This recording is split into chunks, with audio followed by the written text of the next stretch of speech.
Et si le sacré était ce dont nous avons besoin pour sortir de la crise civilisationnelle dans laquelle nous sommes? Quand j'ai dit que je voulais faire une vidéo sur le sacré, on m'a dit, oh là là, ça va pas passer. Ouais. Ce dont nous avons le plus besoin, ce qui pourrait le plus nous rendre heureux, on me dit que ça ne va pas passer. Alors moi, je crois que ça va passer. Et si ça passe pas, bah tant pis, ça passe pas.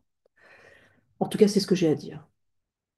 Peut-être que si ça passe pas, c'est parce que le sacré associé au religieux n'a pas fait la démonstration de sa pertinence. Mais ce n'est pas du sacré religieux dont je veux parler. Je veux parler de la sacralisation sociale du vivant. Nous sommes dans une culture traumatogène, c'est-à-dire susceptible de provoquer des traumatismes. Le traumatisme, c'est ma définition, hein, elle ne trahit pas les définitions officielles, elle leur donne un angle de vue différent. Selon moi, le traumatisme résulte toujours de l'exercice d'un rapport de domination. Cet exercice de domination, il se fait par la réification de l'autre, c'est-à-dire par le fait de transformer l'autre en objet. Plus personne aujourd'hui ne conteste que nous sommes dans une culture du viol. Mais la culture du viol, c'est en fait une déclinaison de la culture des rapports de domination. Et même au-delà, c'est la déclinaison d'une culture de l'altérisation. Le rapport de domination commence toujours par une altérisation. Et la négation en même temps de l'altérité, ce qui n'est pas la même chose. Alors, l'antidote, ben, c'est l'inverse. L'antidote de la culture de l'altérisation et des rapports de pouvoir, c'est, ce serait une culture de la sacralisation sociale du vivant. Bien sûr, cette sacralisation, on ne va pas la décréter.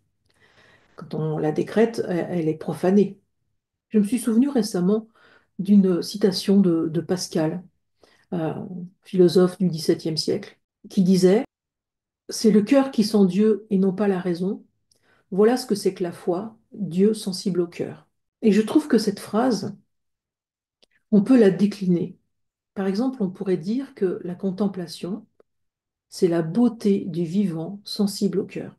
Ou alors on pourrait dire, et c'est ma définition du sacré, que le sacré, c'est l'unité du vivant sensible au cœur et non pas à la raison. Parce qu'avec la raison, on sait qu'on est dans une unité du vivant.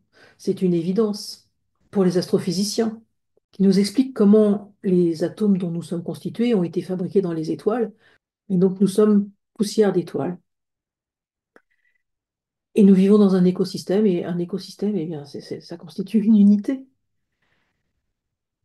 Donc, pour moi, le sacré, c'est l'unité du vivant sensible au cœur.